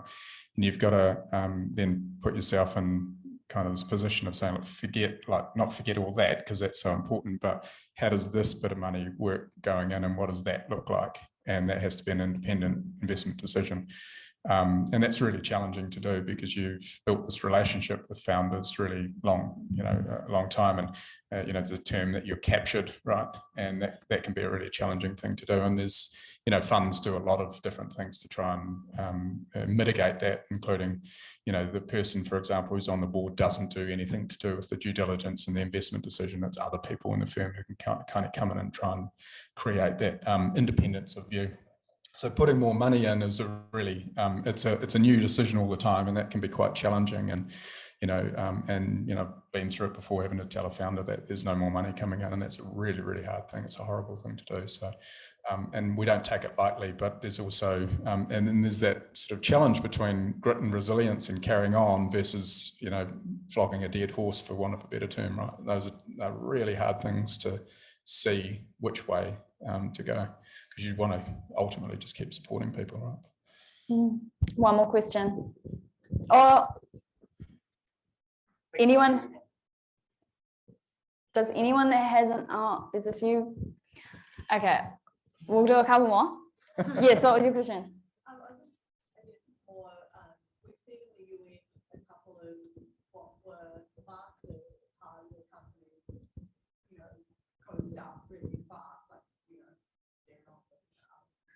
So I was just wondering, and it was interesting looking at the investor directors in that situation, who seemed to not have handled too much of what was going on. So just wondering if you guys, what are your learnings from, the ones that, you work in this area, fair enough stuff, other ones. What are your learnings from that? Did you take any kind of like on? So that question is around what were the learnings, if any, of big companies in America like Theranos who have kind of failed? Yeah, like you look at those things and it's boiling the frog, right? And you see that in New Zealand from time to time when you get a really well-known angel investor who puts some money in, and everyone piles in alongside them because Marcel van der Nassen is in there. What they don't jump into is how much he's put in and how much he's worth. So for him, he might just have chucked 10 grand in, and it's just nothing for him, and he's done no work for it because he's just trying to support a new founder, right? And everyone else thinks, oh, he's done all this work, so he's done the diligence, and so everyone else sort of just comes along behind. So I think for us, it's about, we dive really deep into due diligence. So I'd like to think we wouldn't get there. There's sometimes a real challenge between, diving into the intellectual property that's been created and understanding whether there is actually anything there as well. Those are really challenging things to get across. So I like to think our process would avoid us having to do that, but who knows? As much as I talk about trusting your founder and having open lines of communication, it's still important for us as investors to look under the hood and make sure that what you're saying really is true, and that those assumptions are validated. That's part of our job as investors, and it's one that we take quite seriously. Just talking to Theranos specifically, I read the book Bad Blood, and I feel like in the situation when the founder outright lies and goes to extensive lengths to like fabricate the data and bring in like a fake machine that creates fake data, it's so difficult to like know whether that's it's real or fake. You don't know what's going on under the hood. Like no matter how technical you are, and they say it's, you can't look under the hood because it's IP and all that stuff. Like it's so difficult. So like short answer is, it would be really difficult to figure out in that case whether it was legit business product or not. And I personally would probably make the mistake if I met her, because she seemed like a really, really great liar. Okay, one more question. And No one else? if you said it was really good. How important do you guys see like incubators for startups? And I assume, because I think all you guys have your own incubators, like do you almost see that as part of your deal flow process working with early stage companies, that they actually go on one? Okay, so how important is incubators? So in the example they gave with the 2 PhD students, so they actually went through the StartMate Accelerator, and we kind of pre-seeded, invested in that company. And for them, having those 12 weeks with mentors that were helping them constantly kind of think beyond academics and getting them to talk to customers, that was really important for us to decide whether we will invest in the seed round. And having them go through that experience, seeing them level up as founders, that experience was invaluable. So I would say yes, in some cases, accelerators are really important. Each accelerator and incubator is slightly different as well, and you need to understand how it works and why it's being run. So I sort of think of incubation at outset as having 2 layers. There's the physical incubation of the company in the space, that is business incubation, because we're all in the same spot and we're all learning at the same time. And then there's the more intensive incubation that I see Kim and Anvil are here undergoing, where we provide them with pretty hands-on support for a 6-month period. That's a different kind of incubation than we have for the other resident companies on site. So that's kind of how Outset works. But for us, both of those are really important. There's no better due diligence than actually sitting next to someone and watching them day in, day out, and seeing them come in early and build stuff and figure problems out and ask for advice. That's so much more valuable than having a meeting with a founder every quarter. So that's kind of how I see it. But we also invest in companies who are not located on site and who are not going through our Launch Lab program as well. So there's a sort of place for everyone. We're a technology incubator, but that's just another way of saying we're a really active investor, right? And that's so we're a venture capital fund, and it just means we get involved So we don't have a specific program that week 3 you do this, week 8 you do this. It doesn't make sense to me, because each company that comes in, they have some collective problems and challenges and all that they're all going to overcome. But ultimately it's customized to the needs and the stage of each of those companies, and so that's that for us is what what we do. We just get really active, and we build, we work alongside them to help them with everything they need. But and there's no defined period of time that we're working with them. We're investors until we're not investors, right? So we're just, even 7, 8, 9 years down the track, we're still probably going to be there. To what extent that we need to give them assistance, right? So. Cool. Something I didn't ask is, do you 3 need anything from us? Look, I mean, if you guys have got some ideas and your companies, you want to raise some capital, come and talk to us. We've got $20 million of money to I'd say giveaway, but to invest. We're out here looking for companies, and we want to support them. So. Yeah, totally. That, and I would again encourage you all to work with startups, because it's a great experience, and startups are always hungry for people to help build their teams out. But if you also just want to come and check out the Outset space and see what that's all about and join the community, you're more than welcome to. Highly recommend any early stage hardware founders to check out Outset, because I think it's probably the best hardware community and a place where you can actually physically go and hang out and be beside great founders. Such an awesome place. So definitely check that out. I think from this crew, I'd love to meet you after this. I'd love to grab your name, your email address, and we just have a quick chat, and hopefully you can meet everyone. Okay, sure. I'm cutting into the time. Hi, I'm Kaishi. I'm a recent Stanford grad of product design, and today I collectivized a really dream team of polymaths, inventors, engineers, and creatives to create an agency around climate change, circular design, policy change, anything to get us out of the screwed position. I would love to connect with anyone who shares this vision to get us out of this rapidly declining situation. And maybe how I could get in touch is, how would you suggest it?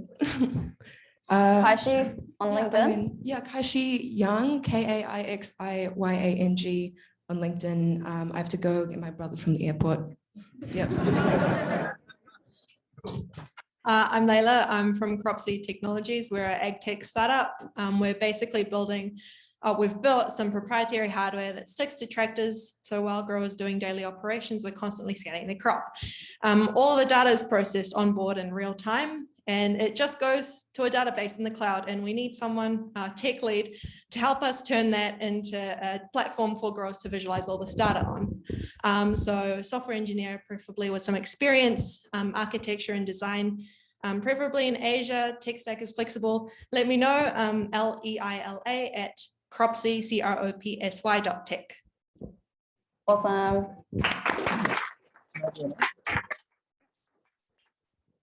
My ask is, we've got this hybrid venture studio model, right? And so we've got a company called TDRI, which is a microwave sensing technology, subsurface moisture testing, focusing on roading and construction at the moment. We own 100% of that company because we licensed it out of Lincoln Agritech. Doesn't have too many people in at the moment. We're about to start looking for someone to run the company. Someone with a technical background, possibly some expertise or skill sets in running companies, maybe not. But yeah, we're looking for people in that company at the moment. So sing out. Hi, I'm Ollie from Blender, and we are recruiting and looking for a badass product design engineer, someone who's a SolidWorks weapon, knows how to manufacture anything out of everything, and has a keen eye for design. So if that's you or someone you know, blender.nz, there's a careers page there with a linky thing somewhere. Awesome. Hey everyone. So I'm Anvil. I'm the CEO of Dennison Technologies Limited. What we do is we make pretty much fabric soft exosuits to help with people who have physical disability to be able to walk again.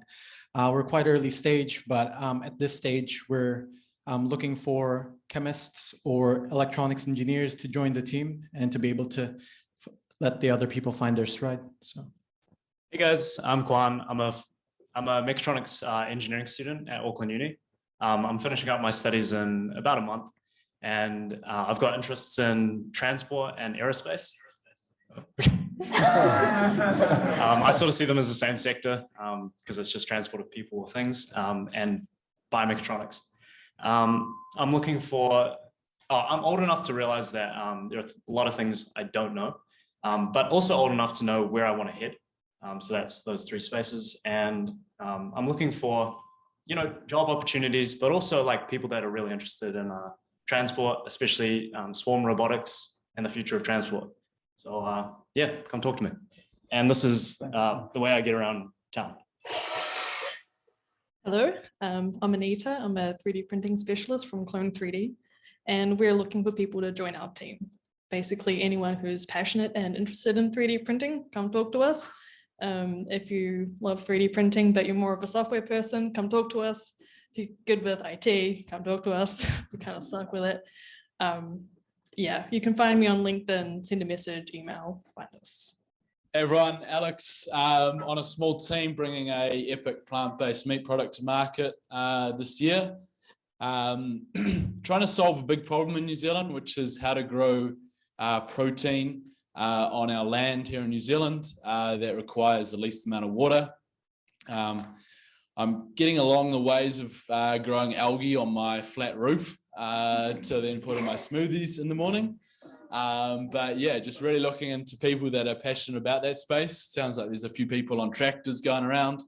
And at the other end of the equation is how we turn globular proteins into fibrous meat proteins, and some pretty cutting edge stuff in New Zealand around how we do that. So reach out to Alex Radley on LinkedIn. Everyone, I'm James from Biofab, and we're making a polystyrene replacement from fungi. And we are looking for a senior research lead to really guide our research side of the business. We've got a lot of really extremely talented and innovative young scientists in our team. We've got some pretty awesome projects that we're looking at taking this technology into, but we really need a senior research lead that can not only help us go through these research projects, but also mentor and develop the scientists that we have in our team. So I feel like that's someone that we can't find at uni because we've got a lot of those, but so someone that's got experience working in the fields of microbiology, mycology, or anything like that. I'm a social scientist at the University of Auckland, and I teach undergraduate students science innovation. And I'm looking for people who want to come along and speak to my students. So if you're really interested, I've got 200 students. We want to inspire them to think about this. So if you're interested and want to just help inspire young people to think about this as an opportunity, then please do get in touch with me. It's m.mcatee@auckland.ac.nz. Think about this is what? Sorry? You said think about this. What is this? Oh, innovation. Oh, innovation. Yeah, innovation startups. Not just think your life was to just be scientists working for somebody else in a lab somewhere and then move into some other place because they weren't inspired. Want to think about startup and think about innovation. And I want to say thank you to these three who, have spent a lot of time answering my questions, and really appreciate it. And I hope you've got something out of it, and we'll have another one in a couple of months. Just off the back of the lady over there, what she was saying, and it's been something I've been really passionate about trying to work collaboratively towards, is like, how do we get these conversations in schools? Like, is there a point where, can we go as early as we can to these kids? Because I knew I would have found school a lot more interesting if I could relate what we were studying to the real world.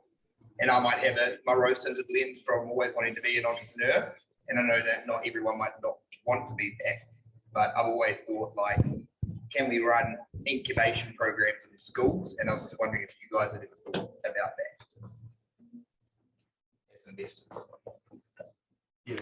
Yeah, I mean, absolutely. I mean, there is a few things that happen. I mean, Young Enterprise is one, of course, but in Tauranga, there's Young Innovators Awards, which are awesome. They're just amazing. Like they're kind of a more sort of design thinking kind of approach, and just the passion and the projects that these kids come up with are phenomenal. So, that's pretty early. There's things like House of Science that are getting into the schools really early and things like that as well. So there's lots of stuff happening. Always do heaps more, I think.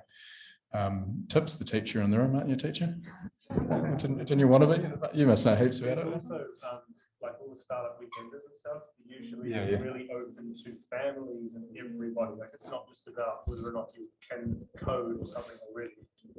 So there's particularly in Auckland, a massive community of people who just want to meet other people who are nerds or have good ideas or just generally like tinkering, right? So if you can encourage your friends and family and stuff to come along to those, do so, because innovation starts from the youngest children before they learn how to do things in a specified way. So yeah, Auckland particularly already has a lot of that community. Huge events and things. Cool, we're going to wrap up. So thanks everyone for coming along.